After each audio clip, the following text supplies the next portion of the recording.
ഇച്ചിരി എടുക്കുക. 1 കിലോ ഉണ്ടാവും. തോലെല്ലാം കളഞ്ഞ് നല്ല കഴുകി വൃത്തിയാക്കി എടുക്കുക. എന്നിട്ട് ഇതുപോലെ ചെറിയ ചെറിയ പീസുകളാക്കി മാറ്റുക. ഈ ഒരു വലിപ്പത്തിന് മതിയാവും. പീസുകളാക്കി മാറ്റുക. ഇനി വീണ്ടും ഇതിനെ നന്നായി കഴുകി വേവിക്കുക. 2 വെള്ളം ഊറ്റി വടിക്കണം.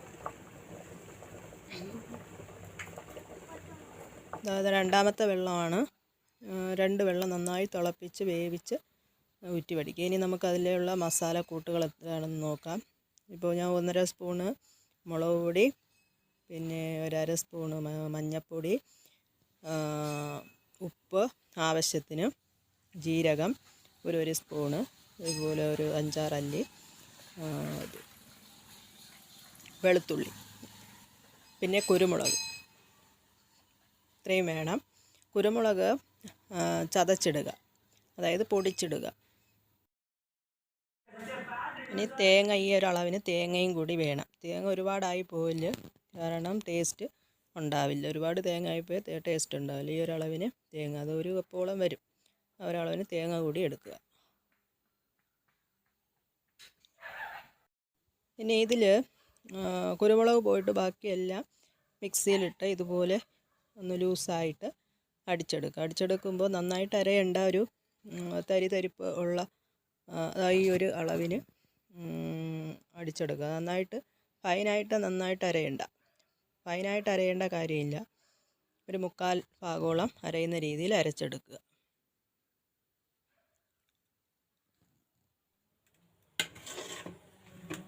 ഇനി അത് നമ്മുടെ ഊറ്റി വച്ചിരിക്കുന്ന മരച്ചീനിയിൽ ഈ ഒരളവിൽ വെള്ളം വീഴ്ത്തി എല്ലാം കൂടി മിക്സ് ചെയ്ത് പുഴുങ്ങാനായിട്ട് വയ്ക്കാം. ഒരു അരമണിക്കൂറോളം ഇരുന്ന് പുഴുങ്ങണം. കാരണം ഇതെന്ത് ഉടച്ചെടുക്കണം. ഇത് ഉടച്ചെടുക്കേണ്ടതാണ്. അതുകൊണ്ട് പുഴുങ്ങാനായിട്ട് വയ്ക്കാം.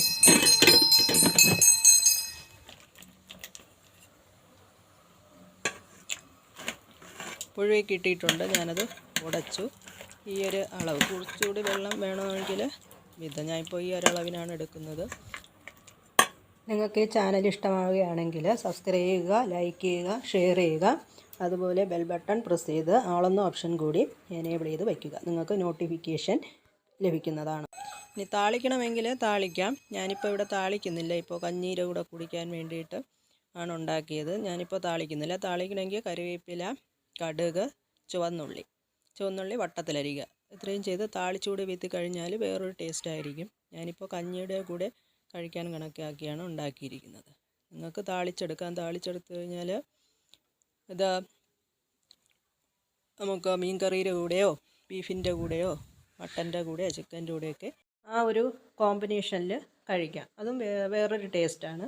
അങ്ങനെ കഴിക്കുന്നവർക്ക് അങ്ങനെയും കഴിക്കാം.